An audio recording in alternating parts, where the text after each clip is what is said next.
India का एक ऐसा बेटा जिसे अपनी माँ भारती का आंचल नसीब नहीं हुआ। सिर्फ ने इंडिया के लिए सिर्फ अपनी जान नहीं दी, उसने अपनी रूह, अपना धर्म, अपनी पहचान तक मिटा दी। किस्मत के एक क्रूर खेल ने सब कुछ खत्म कर दिया। उसने एक खत में लिखा था, क्या भारत जैसे बड़े देश के लिए कुर्बानी देने वाले को यही मिलता है?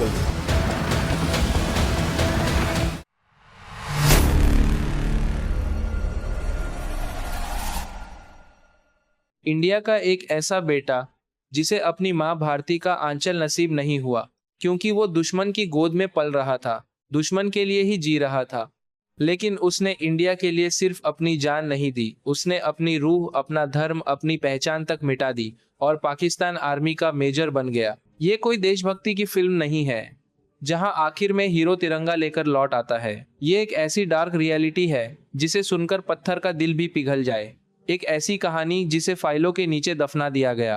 कहानी शुरू होती है राजस्थान के श्री गंगानगर से। एक brilliant theatre artist Ravindra Kaushik, उसकी आंखों में शोहरत के सपने थे।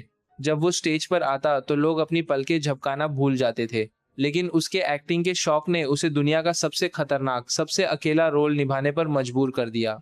लखनऊ के एक थिएटर फेस्टिवल में रॉ की नज़र उस पर पड़ी। रॉ ने उस 21 साल के लड़के के अंदर देश प्रेम की वो धधकती हुई आग देखी जो किसी भी शोहरत से ज्यादा रोशन थी। उन्होंने उसे एक ऑफर दिया, एक ऐसा नाटक जहां कोई रिटेक नहीं मिलता और गलती का मतलब सिर्फ और सिर्फ मौत है। देश के लिए जासूस बनना फिल्मों जैसा नहीं होता, इसके लिए अपने पुराने वजूद को, अपनी हर याद को हमेशा के लिए मारना पड़ता है। दिल्ली में 2 साल तक रविंद्र की ट्रेनिंग चली। उसे उर्दू सिखाई गई, इस्लामिक लिटरेचर पढ़ाया गया, पाकिस्तान का चप्पा चप्पा उसके दिमाग में छापा गया, यहाँ तक कि शक की कोई गुंजाइश न रहे, इसलिए उसका खतना तक करवाया गया। उसने अपनी पहचान को खुद अपने हाथों से जला दिया और 1975 में उसी राख से एक नए इंसान ने जन्म लिया, नबी अहमद शाकिर। रविंद्र कौशिक अब मर चुका था। अब शुरू होता है मौत का खामोश खेल। नबी अहमद बनकर वो पाकिस्तान गया। उसने कराची यूनिवर्सिटी से लॉ की पढ़ाई की और अपनी काबिलियत से, अपने हर झूठ को सच साबित करके वो पाकिस्तान आर्मी में शामिल हो गया। वो सिर्फ शामिल नहीं हुआ, वो प्रमोट होकर मेजर की रैंक तक पहुंच गया। उसने वहां एक लोकल लड़की से शादी भी की और एक बेटी का बाप बना। किसी को, उसकी अपनी पत्नी को भी शक नहीं हुआ कि वो एक हिंदुस्तानी है। लगातार 8 साल तक वो दुश्मन के बीच दुश्मन बनकर रहा।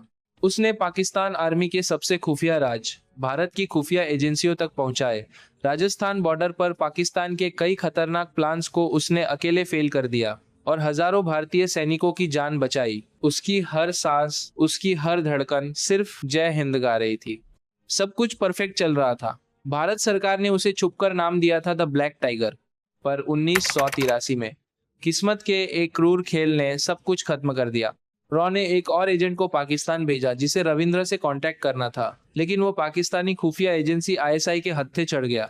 जासूसी की बेरहम दुनिया का दस्तूर है। वो इंटेरोगेशन में टूट गया और उसने मेजर नबी अहमद का असली नाम उगल दिया। उसके बाद पाकिस्तान की खुफिया एजेंसी ने रविंद्र को गिरफ्तार कर लिया और शुरू हुआ एक ऐसा नरक जिसके बारे में सोचना भी रूह कंपा देता है। सियालकोट, मियांवाली, कोट लखपत, पूरे 16 साल तक वो पाकिस्तान की सबसे अंधेरी, सीलन भरी काल कोठरियों में अकेला सड़ता रहा। उसे सिगरेट से दागा गया, बेतहाशा पीटा गया। अस्थमा और टीबी ने उसके जिस्म को तोड़ दिया, लेकिन सबसे ज्यादा अपनों की खामोशी ने उसे तोड़ा। वो जेल से छुपकर टूटे हुए दिल से खत लिखता रहा। उसने एक खत में लिखा था, क्या भारत जैसे बड़े देश के लिए कुर्बानी देने वाले को यही मिलता है?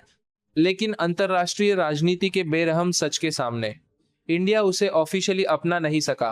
कोई रेस्क्यू टीम नहीं आई, कोई तिरंगा लहराता हुआ उसे लेने नहीं पहुंचा। नवंबर 2001 में मुल्तान जेल की एक ठंडी कोठरी में बिना किसी अपने के साये के भारत के ब्लैक टाइगर ने अपनी आखिरी सांस ली।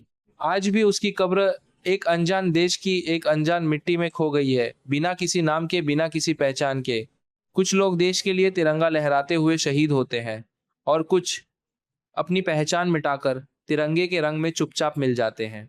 हिडन भारत ऑफिशियल को सब्सक्राइब करो, क्योंकि देश के इन असली हीरोज की कहानियों को जिंदा रखना अब हमारी जिम्मेदारी है।